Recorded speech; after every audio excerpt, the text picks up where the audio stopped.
రాష్ట్రంలో మైనారిటీలకు స్వయం ఉపాధి రుణాల కోసం ప్రత్యేక వెబ్సైట్ని అయితే ఆవిష్కరించడం అయితే జరిగింది. సచివాలయంలో ఆవిష్కరించారనమాట మంత్రి గారు. సో మీరు ఇక్కడ చూడొచ్చు. మైనారిటీల స్వయం ఉపాధి పథకాల అమలు కోసం రాయితీతో కూడిన బ్యాంకు రుణాలను అందించేందుకు ప్రభుత్వం 169.50 కోట్లు కేటాయించింది. మరో 173.22 కోట్లను బ్యాంకులు రుణాలుగా అయితే ఇస్తాయని మంత్రి పేర్కొన్నారు. స్వయం ఉపాధి అవసరాలకు అవసరమైన శిక్షణ కోసం అదనంగా మరో 24 కోట్లు ప్రభుత్వం ఖర్చు చేయనుంది. మైనార్టీల స్వయం ఉపాధి కోసం రాయితీతో కూడిన బ్యాంకు రుణాల మంజూరు ప్రక్రియకు సంబంధించి online beneficiary management and monitoring system OBMMS వెబ్సైట్ను ఆయన అక్కడ ప్రారంభించారనమాట.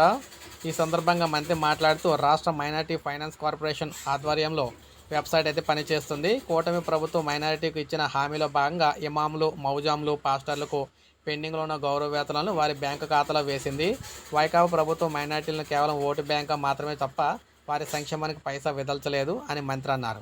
ఇక మైనారిటీల స్వయం ఉపాధి కోసం రుణాన్ని పొందేందుకు OBMMS వెబ్సైట్ ద్వారా ఆన్లైన్లో దరఖాస్తు చేసుకోవాలని రాష్ట్ర మైనారిటీ ఫైనాన్స్ కార్పొరేషన్ చైర్మన్ అయితే చెప్పారు. దరఖాస్తుకు మే 25 వరకు గడువు అయితే ఉంటుందని చెప్పారు. నిబంధనల మేరకు రాష్ట్ర మైనారిటీ ఫైనాన్స్ కార్పొరేషన్, రాష్ట్ర క్రిస్టియన్ మైనారిటీ ఫైనాన్స్ కార్పొరేషన్ MDలు రుణాలు అయితే విడుదల చేస్తాయన్నారు. కూటమి ప్రభుత్వ అధికారులకు వచ్చిన ఏడాదిలోనే 20,833 మందికి స్వయం ఉపాధి పథకం కింద రుణాలు అయితే అందిస్తున్నామని చెప్పారు.